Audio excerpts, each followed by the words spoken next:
All right. We are on the live one more time. My goodness. Yes.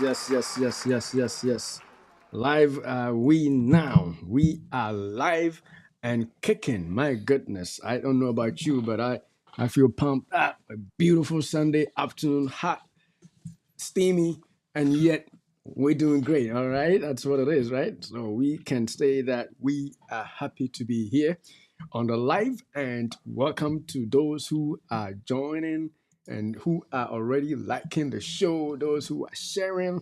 We just want to give you the chance to share if you haven't already done that. Yeah, so I'm going to share. As I click share, I'm hoping that if you are also joining after the live, you're joining on the replay, you are also sharing so that we will roll together, because I don't like to walk alone, and I'm pretty sure most of you don't. And so, in that case, what we got to do is to share the live so that we are not alone. So, share with me.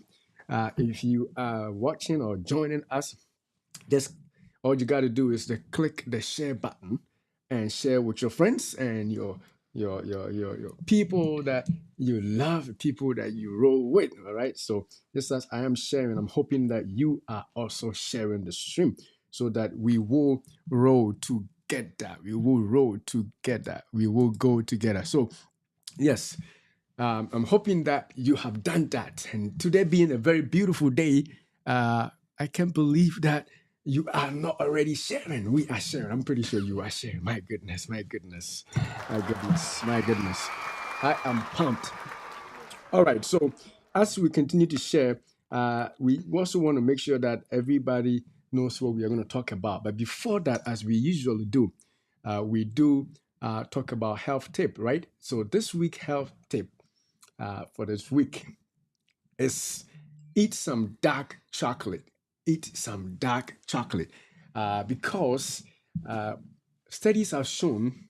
I'm going to say one health tip from dark chocolate, and then give you take one. Studies have shown that eating good amounts of dark chocolate always helps relax your arteries, the smooth muscles in your arteries. All right. So I want to say like this. Don't worry about it. The terms here. Eating dark chocolate, make sure that your blood vessels are relaxed, and because they are relaxed, you have a lower blood pressure. So your cardiovascular health improves as a result of dark chocolate. And there are studies to back that up. So that will be my health tip for the week using dark chocolate. The caveat is no sugar. That's why it's dark chocolate. All right. So, Gift, you want to add one? Yeah, and another property that dark chocolate has is antioxidant. So it has that property and that help uh, your heart. It also catches, I think, Free the radicals. free radicals in your body. So that free radicals is moving in your system, right? So eating dark chocolate is going to make that being captured by the dark chocolate. So it's a very good, healthy way of instead of grabbing the unhealthy snacks, dark chocolates can replace that. My goodness, free radical scavenger. There it is. There it is. Dark chocolate is a free radical scavenger. It's going to eat up any toxins that you introduce into your body, so you can, you can prevent some cancers and some, oxidative stress in your arteries, so that cholesterol plaques will not be formed. It's a huge benefit for dark chocolates because of the polyphenols that they have. So we're actually going to put a video, a full length video about that. But today we are just giving you these two to let you know the importance of dark chocolate for this week. So enjoy a treat today or this week with a dark chocolate, knowing that there's some health benefits from that. All right, so that is out of the way, and we are going to go to our show for today. As you may have seen, our show for today is about continuations, episode 5 of season 2. Season 1 was all about stress. Episode 5, now we are doing a lot about personal care and personal development. And we have been tackling, or we've been dealing with habits, dangerous habits. Last week, we talked about how dangerous habits are formed. If you mix that video, we're just going to touch a little bit about it before we proceed to today's we're going topic is about how to break those dangerous habits. So just roll with us until the end of the show. We promise not to be too long because we want to hit the points right on the head so that we can all roll together. So stick with us, and if you miss anything, you can always come back also to join us. So that is, are we ready to go? That is what we are about on today's show. And yeah, we should probably introduce ourselves. We always don't do that because, yeah. So my name is Dr. Ortain, pharmacist, and Gifty is Gifty. Dr. Gifty Oteng, Oh my pharmacist. goodness, you have said it now. My goodness, my goodness. All right. So we are both in practice, and we have studied, and we are talking about stuff we believe and know are good for you. So you can take those things we take to the bank. Of course, we are human; we can make mistakes here and there, but trust me, we know what we're talking about when we talk about some of these things. So you can hit us up with comments, questions, polite questions, and anything that you disagree with. Let us know. You know what I'm saying? And we are happy to take them on. But definitely we are out here to help you live a better life for yourself. And so we're going to proceed to our show, and our show outline today is that for the topic of how to break dangerous habits, we're going to first just go a little bit over what we did last week, which is how habits are formed. We're just going to review quickly for the benefit of those who did miss last week's show. And then after that, we are going to then go on what we have for today, which is how to break these bad habits themselves. There's a lot of bad habits, and any way you can take to break those habits may be something that you got to do. So we're going to hit on those as we move forward.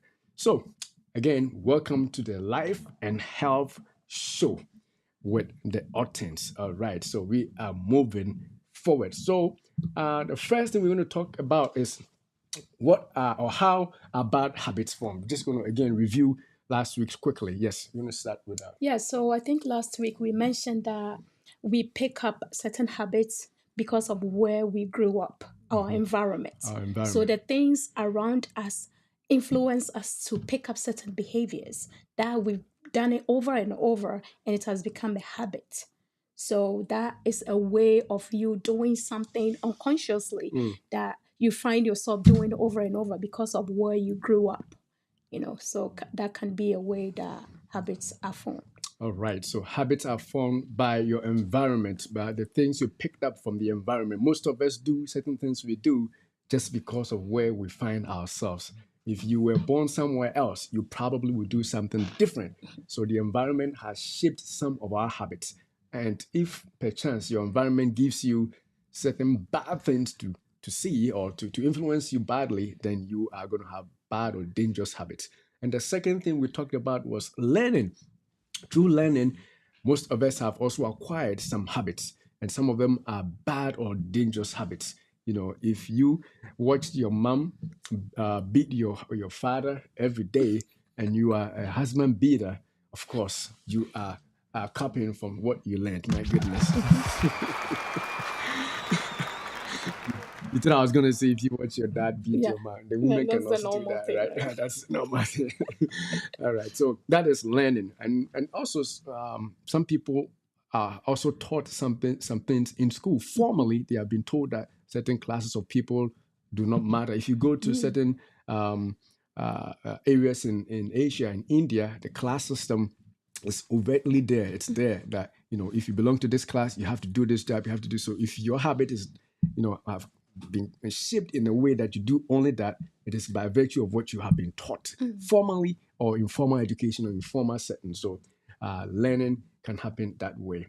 Apart And from with the learning, I think it also comes with observation. What you observe, what you see other people do, do, and as they do it, you see that they get reward from doing certain things. So indirectly, you also pick that up, and it becomes a part of your habit all right. So learning through observation. through observation. Through observation. This is where most of the things we do as parents inadvertently we teach our kids to have as habits.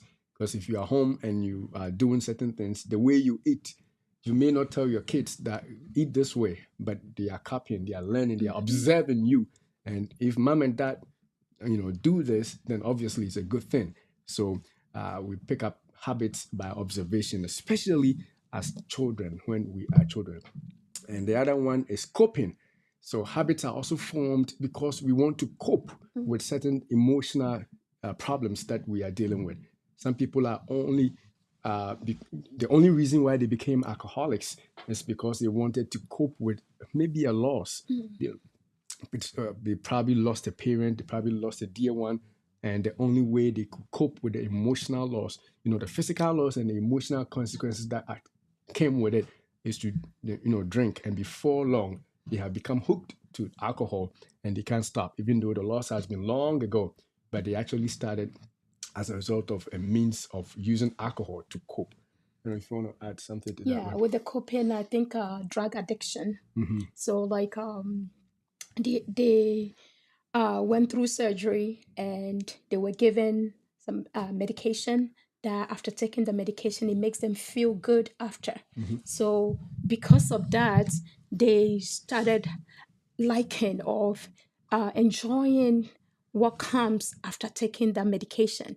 So they feel like they get numbed or they feel high when they take that kind of medication or that kind of drug or maybe that kind of street drugs. So by doing that, they build the habit. To build a And habit. because of that, because they want to cope with a situation, maybe they are depressed or something is going on in their life, they are worried about something, so they feel like the medication is going to help them cope with that situation.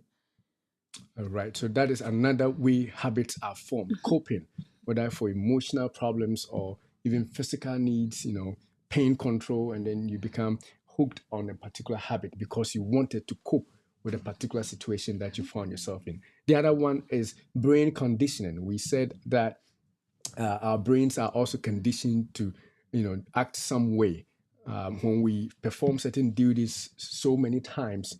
And we said actually over 21 times, and it becomes a habit. Now, the brain doesn't struggle to do those things anymore. So it becomes easier. You have been preconditioned to do them. And so habits become formed that way. So, if it's easier for you to do without much effort, then obviously you are going to do it. And so that is another way of forming habits. And I think we mentioned the habits loop, that The it habit comes loop. in when there is a trigger or cues or things, that make you want to do something. So that trigger comes in.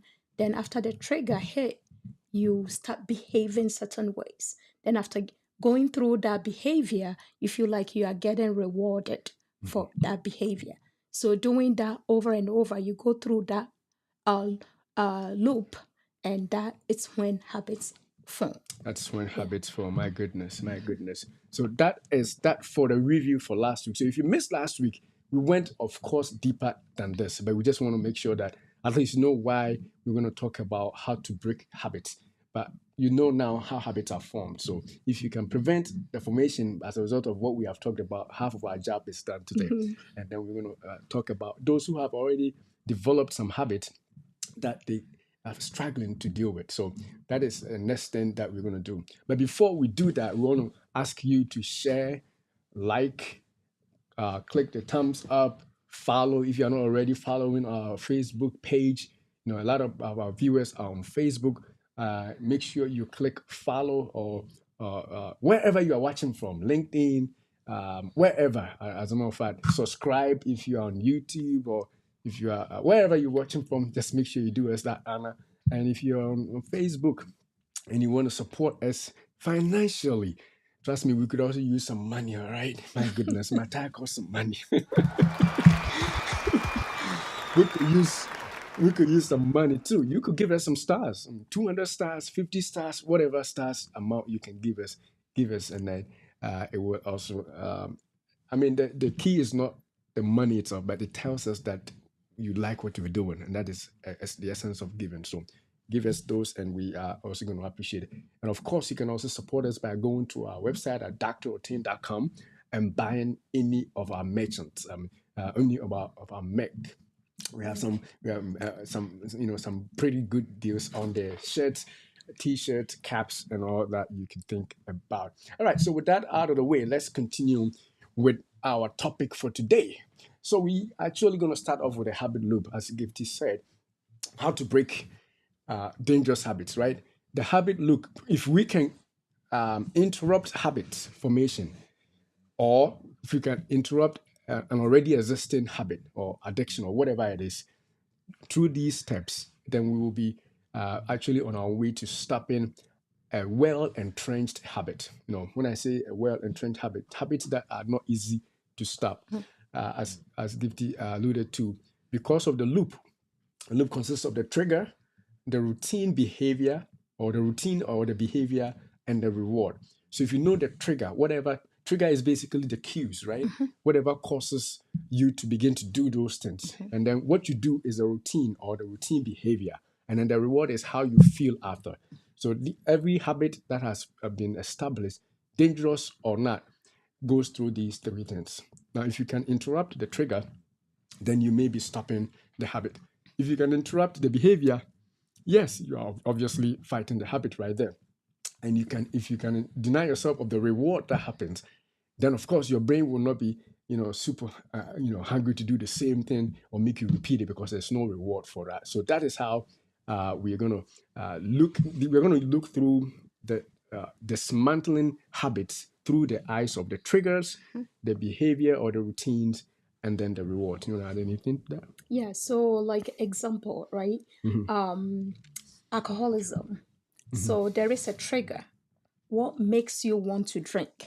That is a trigger. So maybe your trigger is maybe it's Friday night, you know, and you have a group of people that Friday night is supposed to be a booze night. So that's what you have cultivated over a long period of time. So the Friday night becomes a trigger, so Friday night comes, there is a trigger, there is a cue, a signal to you that, oh, you have to do something, then you get together with friends. So that's when you go to a place that you sit down and drink. So drinking, it becomes what? The behavior. The routine behavior. And you keep doing it every time. That becomes a routine.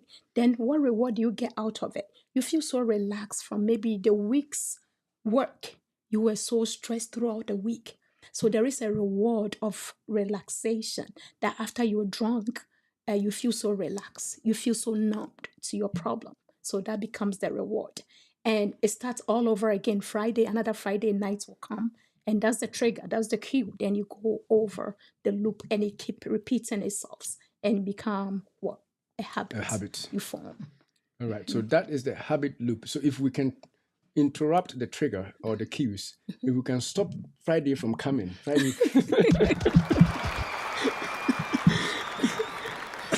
Right? Yeah, if we can prevent Friday night from coming, then there will be no need to go and booze, right? Yeah. So we are going to look at it in that way.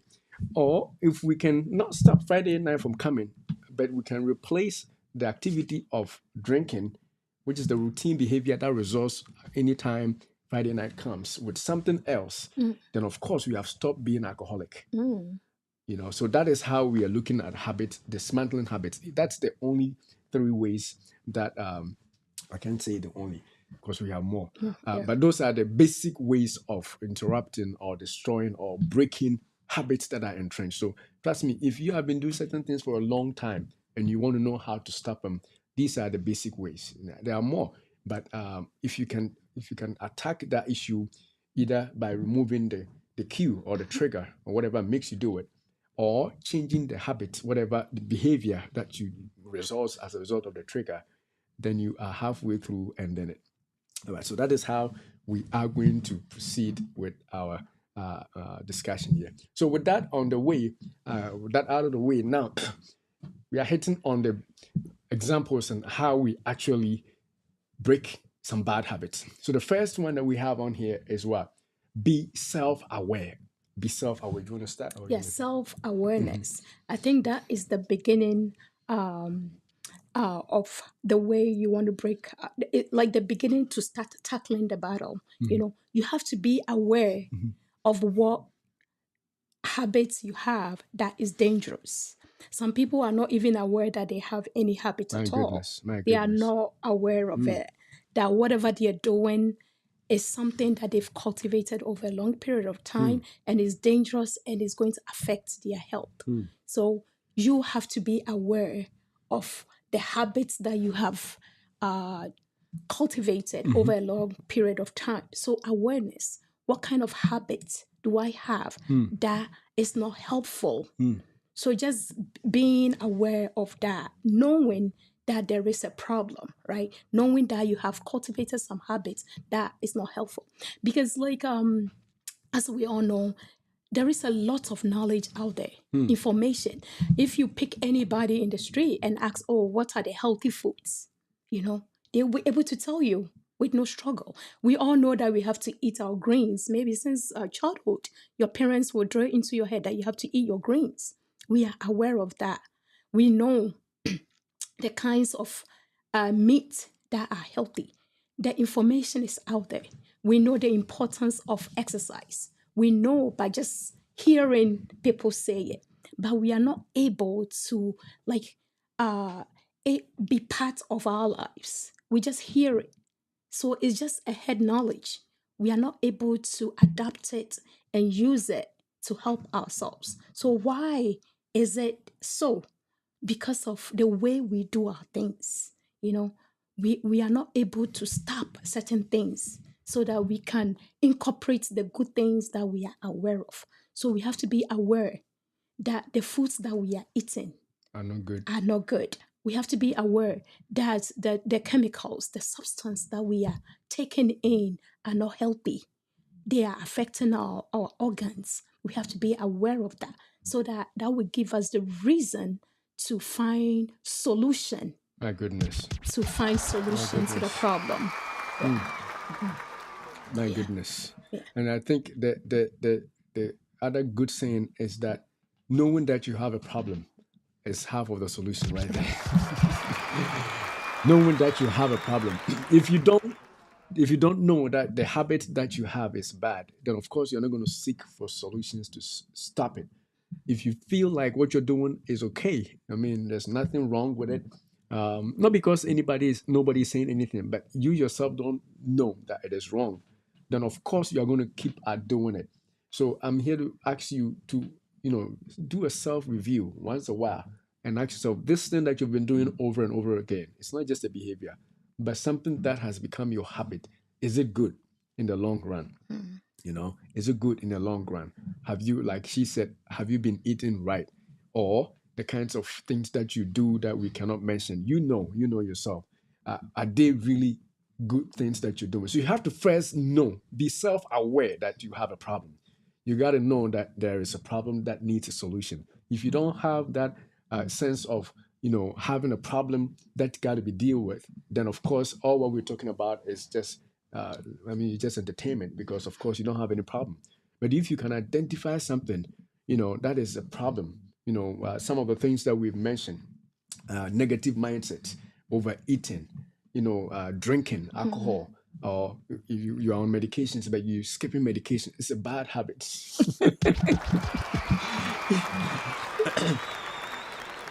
It's a dangerous habit.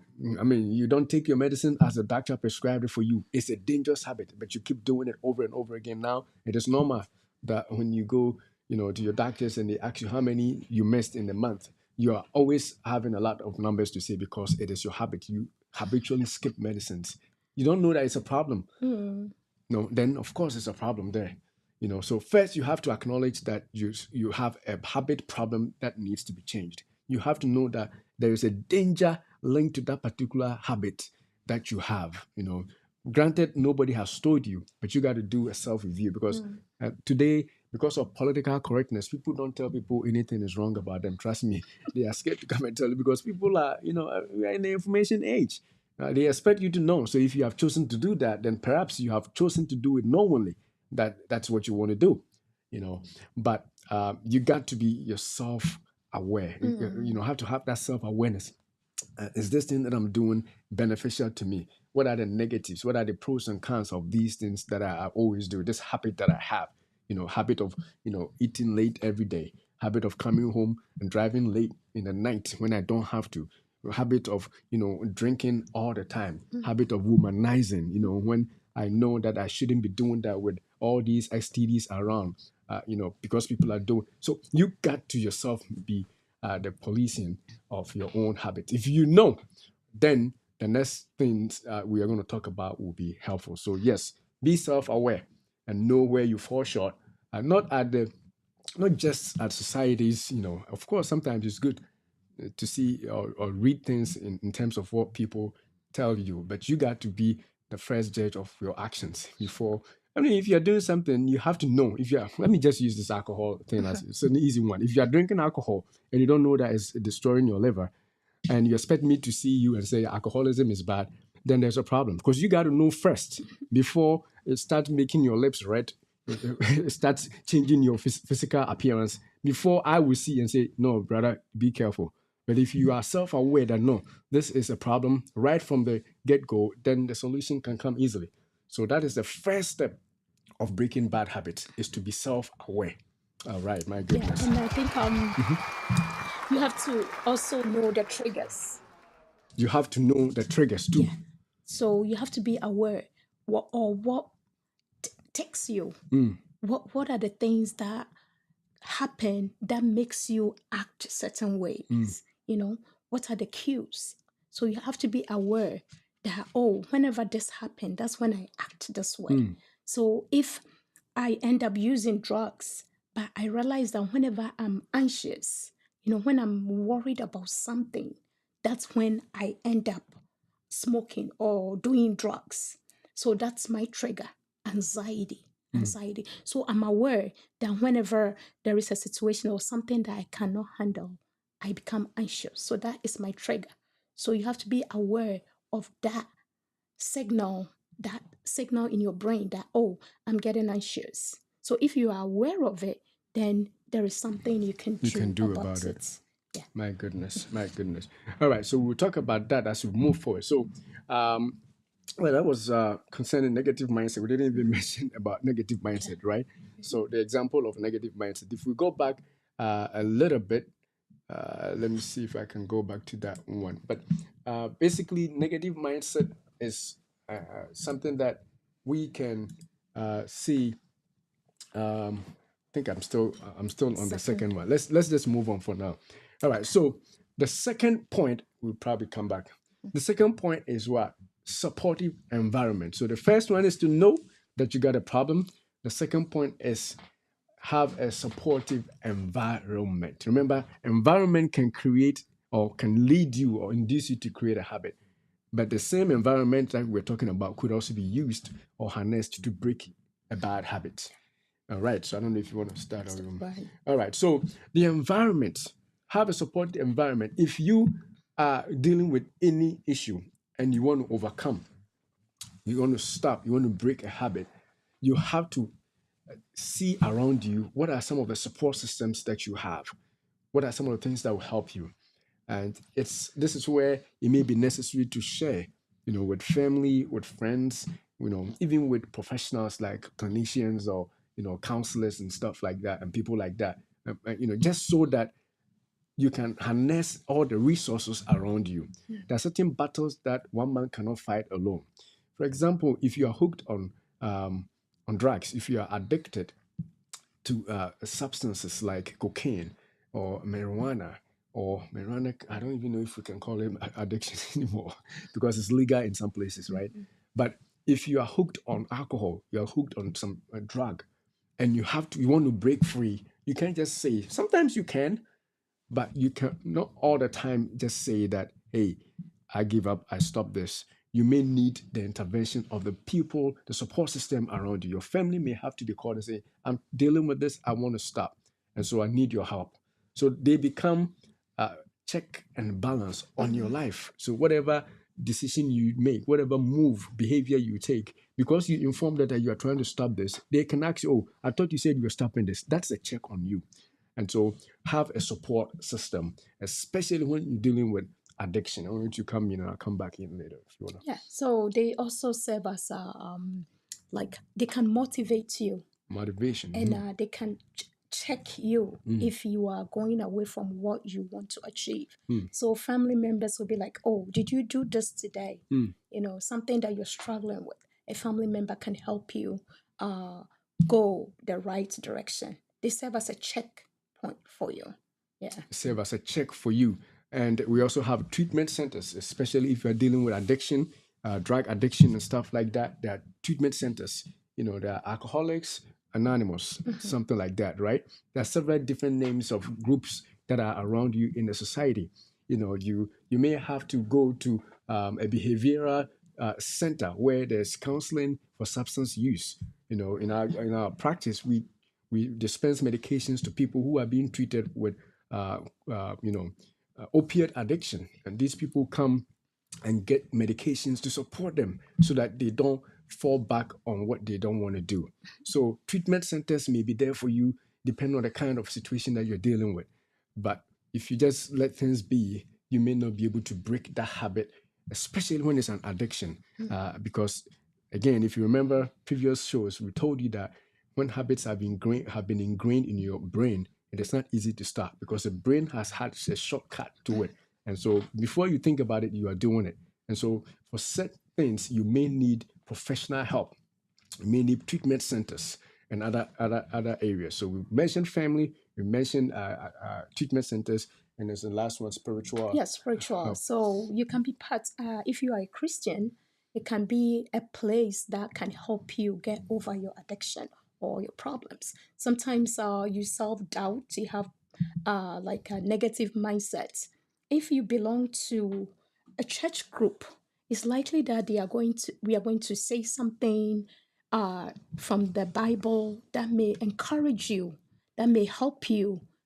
So being part of such group also help break an addiction than to deal with it yourself or deal with it alone.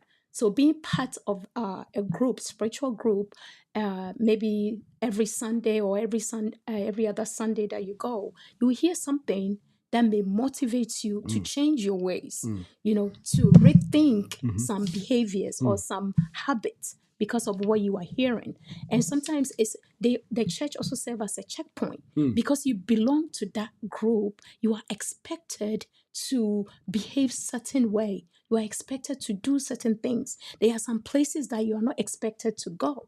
So being part of such group help you, get away from some bad habits and some bad behaviors. And that will help you break up in case that you've cultivated bad habits over a period of time. Joining such a group will break the habits for you. My goodness, that's very powerful. My goodness. Very, very insightful right there. I mean, that's an example because I'm going to use myself as an example because of my consistency at church and, being a church leader and doing all sorts of things at church. I cannot imagine myself going to certain places because, hey, even if I want to, I think about what if somebody sees me and I stand in church all the time. What if somebody sees me? Even if I'm not afraid, or I shouldn't say, even if I'm not fearful of God, even if I don't mind God, watching me and asking me why, at least I know that people will see me and query me. People say, you do, you come here, go to the club where you are drinking and boozing. And so that by itself has saved a lot of headache. I don't need to even think about going there because of my belonging to a particular group. And that is what we are talking about here. So, if you belong to a group such as a church, most of the time it prevents you, it serves as a check on you. It's not that it's like they're making laws. They don't even have to tell you. Nobody has told me don't go to the club and booze. Nobody, in my church, they don't even, say that, blatantly. But you yourself, you know that it's expected of you to live, a modest life, a life of calm, a life of holiness. And by so doing, they are showing me to build a character or a habit that is easily manageable. And so if you are dealing with certain issues, it is always a good idea to belong to a place because that place will help you as a check on you. Of course, some places too, when you go, you are easily judged. And people don't want to be associated with places where they will judge. And so if you are belong to a church group and all you do is you judge people, then watch out because you are preventing people who need a place like church to come from coming because they are afraid of you that you talk like everybody is a devil, No. and so they will not come to the place. Meanwhile, they need to come, still be what they are, and then fellowship and slowly pick up on things that will grant them the strength to overcome their habits. Yeah. You know, Some people, somebody used this scenario like if you go to the hospital, right? There are sick people over there. So you don't go there and say that why are you here? Because the person is sick. In the same way, the church is a place that cultivates habits, help you be a better person. So you're not going to find all righteous people over there, my goodness. you know? So don't feel bad going in. If you need help, go in, be part of the group, and the group can offer a lot of help. So don't feel like you have to be well before you go to hospital. No, you have to be sick to go. So if you need help, go be part of that group, and they will give a lot of support to help you cut off some behaviors, and that will help you live a better life. My Or a goodness. healthier life. A healthier, if I can better say. life. My goodness. Yeah. My goodness. That is very, very, very intense. I like that analogy. My goodness. The church is like a hospital. You can't turn sick people away. No. You cannot, And I hope that Christians also think that way so that we won't be judging people who are coming in with all sorts of things because they need help. And we are there. I mean, if I had all the help I needed, I'll probably stop going to church. But I still need help to shape my own character, shape my own habits that I still find not so good, shape my own ideas, and shape my spiritual experience on this earth. And so, I feel like it's a place for all people. We just have to know how to deal with people, not being judgmental on people, so people can come easily to our churches. And speaking of spiritual things, I know some addictions too can be spiritual. I don't know if you believe that, but there has been testimonies of people given that they were addicted to something, but when they were prayed for or when they were delivered, they got over that addiction. So belonging to such group, maybe whatever you're going through is not just the physical part or the brain and the loop things that we are talking about. It may be beyond that, and you need some supernatural help. So join a group, a spiritual group, and you'll be helped. Yeah. My goodness. My goodness. That is very intense. Man, you need a place for supernatural deliverance. I mean, there has been times that I had a problem, and the way I solved that problem wasn't just by breaking the habit loop, like we are saying physically. You needed to be touched and prayed for, what we call deliverance prayer, and after that, then you do the physical loop things on top, and then you get you get set free. But if you are only just going to be physical, some things, and especially when it's an addiction, it becomes more spiritual. I think addictions are tending to be spiritual because we know that the soul is the spirit, right? The soul is a spirit and the mind together. So anything that the brain has cultivated as a habit has an element of spiritual, connected. And that is why if you leave the spiritual out, sometimes you do it and you go right back because there's one element that is missing. Oh my goodness, I think I'm talking. There's one element that is missing. There is some spiritual component that needs to be broken. So you don't if you are addicted in anything, sex addiction, drug addiction, alcohol addiction, don't feel bad to go to a pastor and tell them, hey, I'm taking these steps to stop. I'm being treated for it. I go to my behavioral treatment center and get medication, but I also need some prayer. I need help spiritually to also break that cycle, that spiritual experience that I think is connected to this. And doing that becomes it becomes a holistic approach to solving or breaking bad habits. All right, so I think we have exhausted that, unless you have anything else to say. With that, we're going to go to the next means of breaking habits, and that is having positive alternatives. Having positive alternatives. You want to start or should start? Okay. All right, so having positive alternatives. Now we're going back to the loop. Remember the loop for habit formation or for habit that exists. Entrenched habits is trigger or cue, whatever starts, and then the action or the behavior that you do when you see that trigger, and then the reward that the brain gets, right? So if you have a positive alternative, which is the behavior that results when the trigger comes, then most likely your habit is going to be different. You're going to break the old dangerous habit and pick up a new safe and healthy habit because you have replaced the the habit or the action that comes whenever you have that cue, that trigger to do that thing with some different form of an action or behavior, and now you are cultivating and building a better and a new habit. That is simply how we can say it. So we can explain with an example, like overeating, for instance. Overeating. Overeating. So like you surround yourself with unhealthy foods, right? So that's what is around you all the time. So when you're stressed, when you want to cope with the situation, you reach out for what unhealthy foods, like the cookies, the sugary foods, the Sugary drinks. unhealthy, the drinks. So what about if the drink is not available? When you go grocery, you don't buy any soda. There is no soda in the house. You fill your whole fridge, everywhere, everything like with water. So you have replaced the bad stuff in the environment with good ones. So replacing that with the good ones is likely that you're going to reach out when you're thirsty. You're going to reach out for water. You're not going to reach out for the diet coke, right? So you are replacing the bad with good. And also like the foods that you go grocery, you buy, you make sure that you buy a lot of greens, you buy a lot of fruits, vegetables, everything around you is healthy. So your chance of reaching or finding an unhealthy food around is very limited. So in so doing, you're breaking that bad habits of eating the wrong foods. That's the poor nutrition, right? Or overeating too. When you you know that you buy a plate, right? If you have a big plate, you replace that big plate with a smaller plate. Now, when you're going to serve your food, you're going to use a smaller plate. So your chance of really going overeat is very limited because you are replacing the big plate with a smaller one.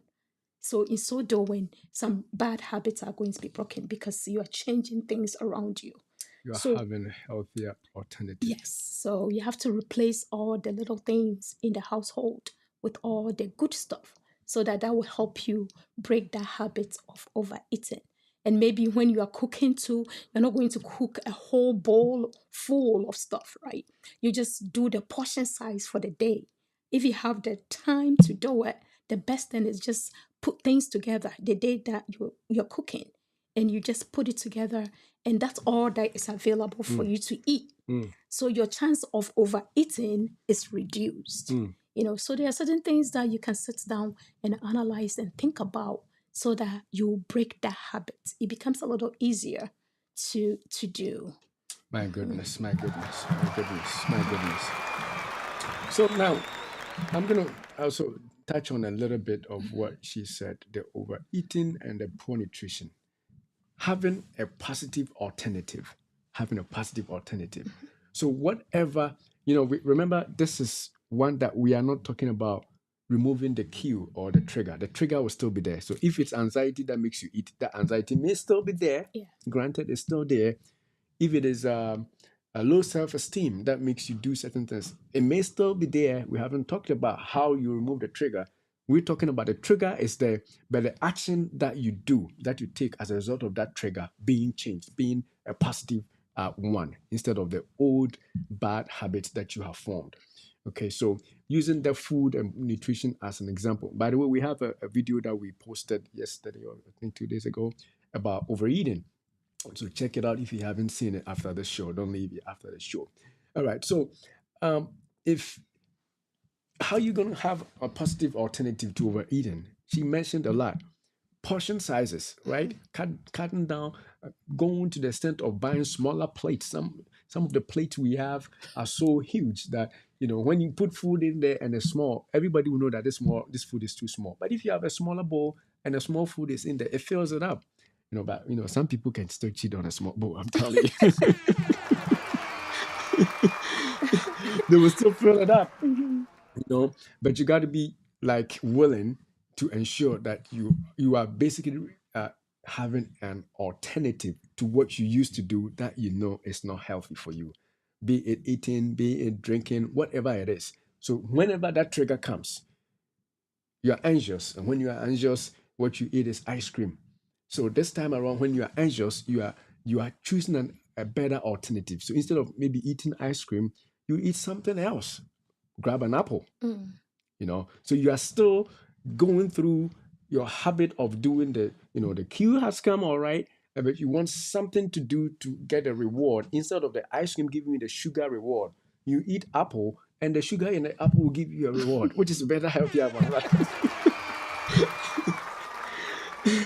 Or you can do dark chocolate, right? Or dark chocolate, like we're saying, without sugar, and it may seem like it's nothing, but at least we've talked about two of the things that dark chocolate can do. As long as there's no sugar or there's very little sugar, you are going to get the benefits of that instead of eating a bowl of ice cream or a cup of ice cream or two slices of pizza, Mm. because you are stressed, and that is what you do when you are stressed. So you have to consciously choose alternatives, positive alternatives that can make positive change in your overall life, and make you better. So that is one way of breaking bad habits. And poor nutrition too, the same thing. Mm-hmm. You have alternatives. You have always, whenever you go, last time, on that video, I actually referenced the fast food joint that some of us cannot avoid it. If you're a single man, you have two jobs, you got to go to your second job, and you don't have a woman, or you don't have the time to cook for your second shift, and you have to go in between jobs. You may not be able to go to a restaurant to sit to eat the healthy food. All you got is your fast food joint. But even there are alternatives. Yes. Instead of getting the double meat whoppers or the double triple meat burgers and stuff, you could still get salads in those joints. Believe it or not, they sell salads there. you know Grilled they, chicken they instead sell of grilled the. chicken instead of what? Instead of fried and crispy chicken, they sell all those. So replacing that bad um, action or behavior that you do with a positive one can break a habit easily. And the cue, which is, or the trigger, which is hungry, you got to go to work, is still there. So you have basically done not so much, and yet you have done a huge thing because of just one change in your lifestyle.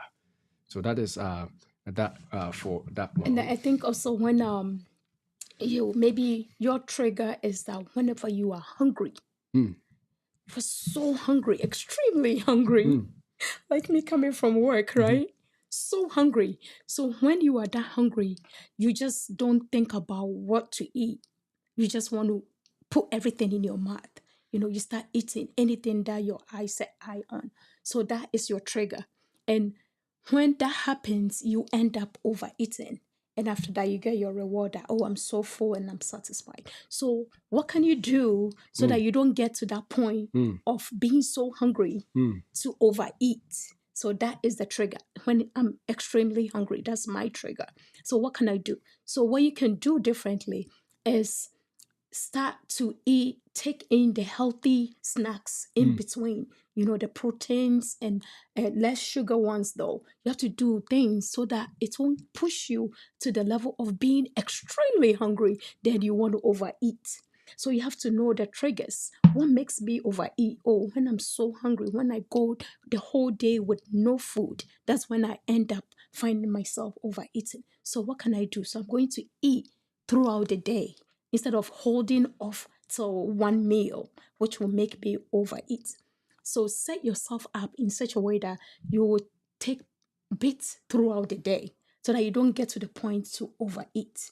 So know yourself, know your triggers, know the cues so that you can break the habit. My Yeah. goodness, my goodness, my goodness. That's very important. So set yourself up to eat minimally throughout the day. Right. Now, we don't want you to eat too much, because we also believe in intermittent fasting, right? We talked about intermittent fasting, but eat according to times. Why should you not eat all throughout the day? Not that I don't do it. I do it sometimes, but what I would do is to maybe drink an ensure, Right. something just to give me the Protein. energy. So I have an energy going through the day, of a shift of 14-hour shift, you have something. Or I would bring an apple. I'll wash a couple of apples and bring with me to work. And then you chew an apple, fills you up. You got some sugar in the apple that makes you enjoy whatever else other people who are eating junk are enjoying in terms of sugar. You got that in an apple. If a green apple, that's even better, much healthier. So eat bits and pieces of a healthy snack, like she said, so that you don't end up sitting down and eating the whole meal that you missed in the day. So that is a lifestyle that you can actually do to help you out in that regard.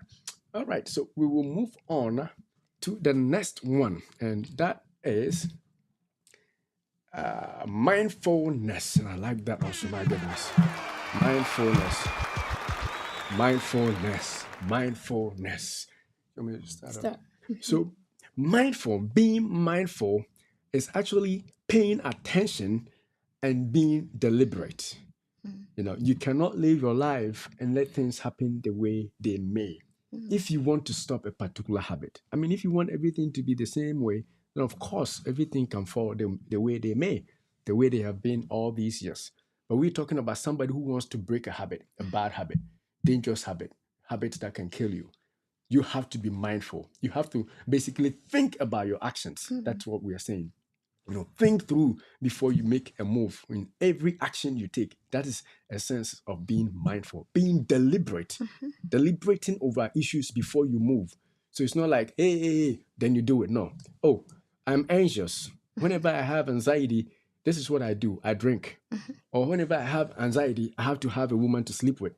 Or whenever I have anxiety, I have to eat a bowl of cereal, full bowl of cereal. Whenever I have this trigger, whatever, put that trigger you have there, whatever trigger it is. I have to do this. When I've been given deadlines to complete a work thing at work, I have to do this because that's my routine.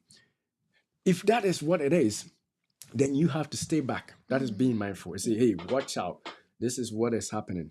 I'm being anxious. And usually when I'm anxious, I pick up something that is not good. I pick up a snack that is unhealthy.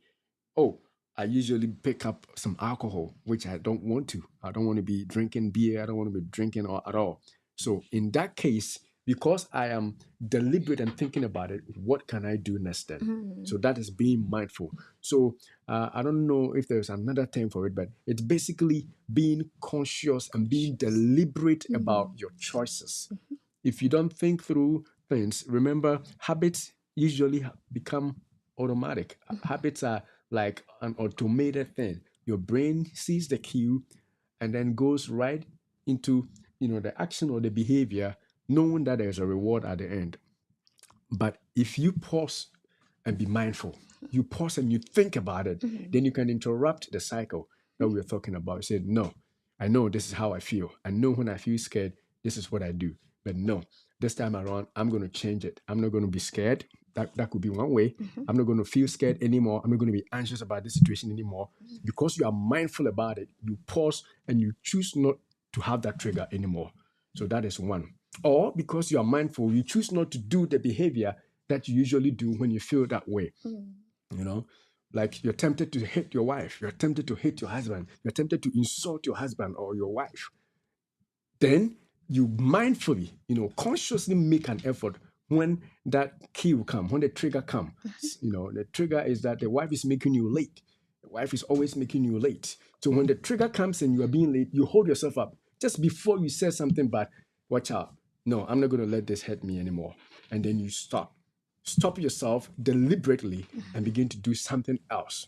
That is a way of overcoming bad habits. And this is for the strong-willed. That's the word I was looking for. Strong For world. the Okay. strong-willed. Only people who have the will, the strength to stand on their ground to do it. Those people are usually successful using this mindfulness.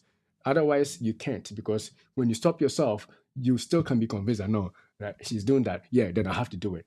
And of course, you have failed. But you got to be a strong-willed person willing to break the habit that is affecting you to be able to do that. Yeah. You know what I'm saying? And we have this saying that when there is a will, there is a way. When Right? there's a will, there's a way. My So goodness. the trigger comes, the cues start hitting, and because it's short, second how do we Circuited. say second third. So the reward also register in your brain right away. Oh, if I do this, this is what I get. Then the behavior follows right away. So you don't really think about it. You don't think about your actions. But before you do anything, oh, I'm so hungry. Oh, I'm so hungry. You catch yourself, right? And maybe you can drink a cup of water first. For all that you know, it wasn't hunger after all. It was test. It was thirst. But because you are not mindful of what you put in your mouth, you feel the hunger, the stomach start churning a little bit, like, oh, I'm hungry. Then you start putting stuff in, So you have to be mindful of whatever, maybe if overeating is your problem. I think that's my problem. So I have to put it out there, guys. If that's your thing, the whole day you are mindful of your choices. You are being conscious, like conscious effort, right? You're like, okay, today the size of my breakfast is going to be this size. I'm going to prep ahead of time. I'm going to do vegetables in between. So you are mindful of the daily activity, so that you are not open out there, that you go to work and there is a free food and you start pounding in because there is it's a free food. You don't let food go waste, right? So you just have to pound it in. But if you know that you set up your day such a way that you are mindful of the things that you put in your mouth, it's likely that you are going to make the right choices and that bad habits will be broken. So taking your time when the triggers and the cues start hitting and be mindful of your action, then you can do the right things. My goodness, my goodness, my goodness, my goodness, my goodness. Now we can't say it any more than she has already said. Taking action. Being mindful is sometimes putting pen to paper. So this is a sample habit tracker that somebody would make. Not everybody will need to make it like this, but you can basically look at it and make your own form of habit tracker, right? So you list the things that you want to do in a week. If you want to change some kind of a habit, yeah, it's all right to make a list and say that this week this is what I want to do and follow through it by the letter.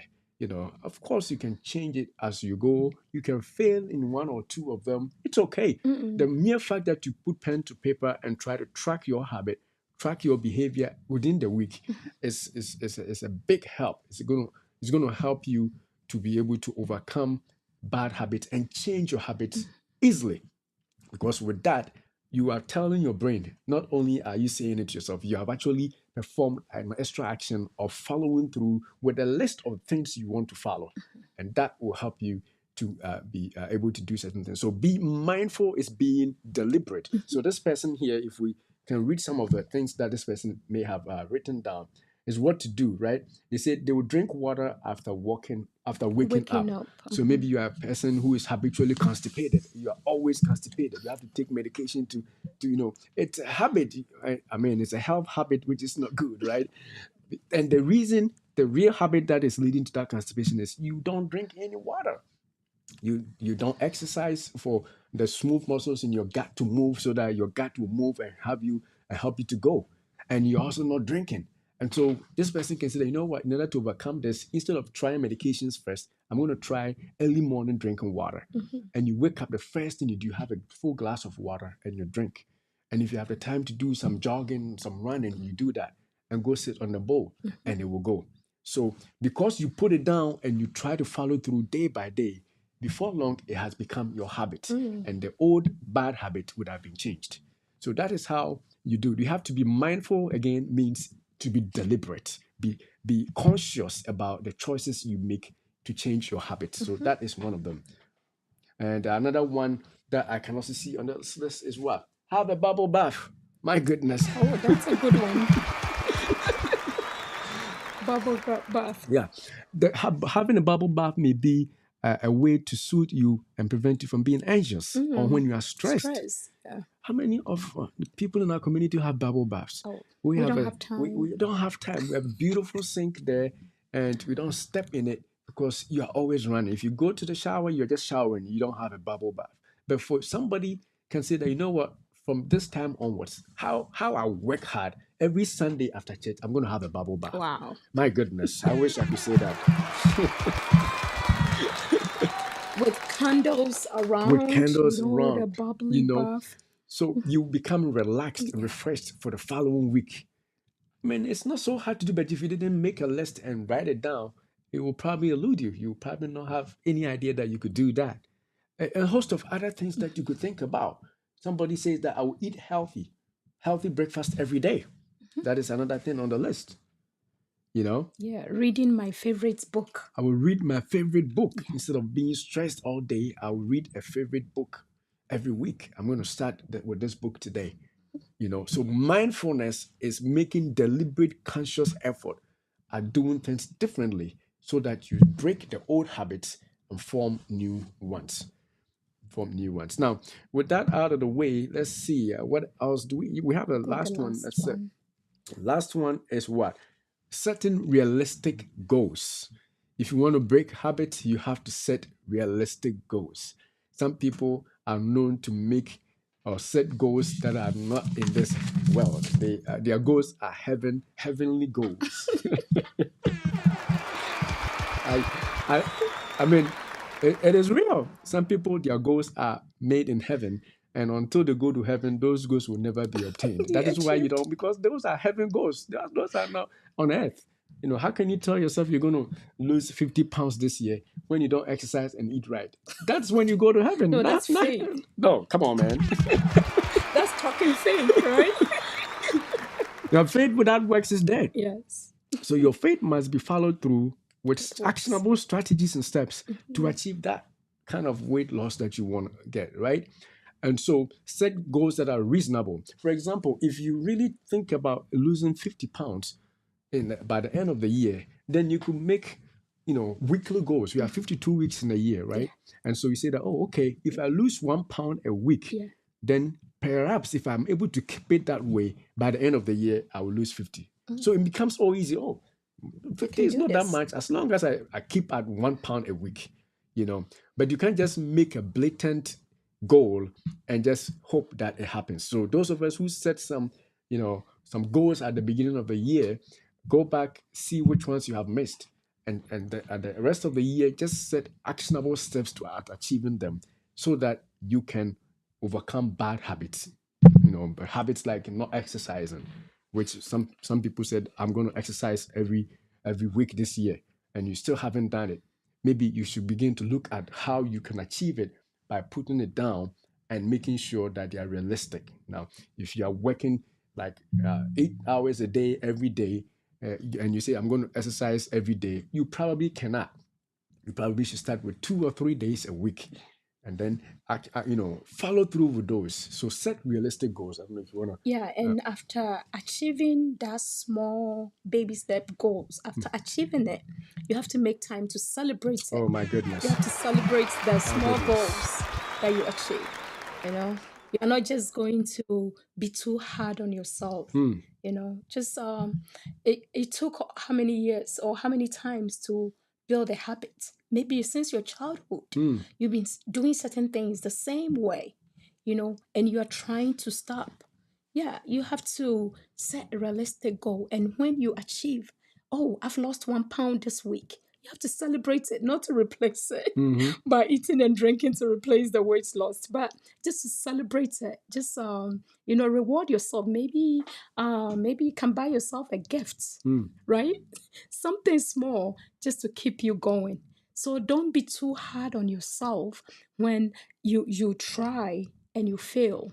Go back to the table. Just be realistic. Hmm. You can't cut off ties with your friends, but you know that when you are with your friends, they make you do certain things that you'll regret later, the bad habits. So what can I do? Maybe you can get different, Different change friends. your friends, yeah, your circles, because you just want somebody, a buddy, right? So if you know that if I stick with this person realistically, I'm not going to overcome this bad habit. Somebody who smoke, you live in the same person, with that person in the house. So what can you do? Maybe realistically, you can try and quit together. Together. you know? So you can't get rid of a partner or anything like that, but together, let's try and do it together. So that is realistic than just to do it alone and you have the smell and you go back to it. That's not realistic. And you want to change the way that things happen around you, change your environment. You know that you can have a consistent sleep time. You always stay up late, and you know the importance of good night sleep, but your schedule is such that you are not making realistic things so that you will get that good night sleep. You will load yourself with work and into the night. So how do you get that good night sleep? It's not going to happen. So you have to be realistic about certain things. You have to be truthful to yourself that whatever I'm doing is not right. But let me do things that's achievable. And when I achieve them, I just have to celebrate and keep going to the point that I'm able to break that habit. My goodness, my goodness, my goodness, my goodness. That is, yeah, that is beautifully said. See it. That is nicely said. Being realistic with goals and taking actionable steps to do things differently will help you be able to overcome all those negative habits. Trust me, if we want to continue, we will not stop. If we use all the other bad habits, if we want to discuss every one of them, we probably would not stop. So we are going to follow up next week on a show similar to this, and I think we probably will talk about how to do or build better habits. Now we've talked about bad and dangerous habits. We talk about how to break those dangerous habits. We should probably talk about how to, get new, better habits and potentially do reinforce you if you're already doing something that is good. So that may be something we'll talk about next week. But we actually enjoyed the show, and I believe that you are sharing. Because I didn't ask, I'm pretty sure that's why I haven't seen any comments. But if you are watching and you haven't sent any comments, you can send your comments. Comments are free. We don't charge you to, right? Comments, we don't charge you for comments. We don't charge you for questions. We don't charge you for liking us. In fact, we actually benefit when you do that. So don't forget to like, share, click the thumbs up, follow if you're not already following us, and give us some stars. All right, and hopefully we'll become stars. But you got to give us the stars, right? All right. So that is where we're going to put the show to a close, and we say that yes, continue watching and sharing, and we believe that with baby steps, we know that nobody is perfect. In fact, we are all struggling with actions like Gifty mentioned. What eating? It's not easy. It's not like we have made it and then we are teaching you. We are all learning together. And so, if you have any things to share, don't forget to put it on the comments, and we can also learn and benefit from those. But until that time that we see you again next week, or maybe in a short video that we will post, we will say, "Beloved, Beloved, we we wish wish above above all all things things that that you you prosper prosper and and be in be in health, health, even even as your as your soul soul prospers." prospers. Thanks for watching. Thank you. God bless you. God bless.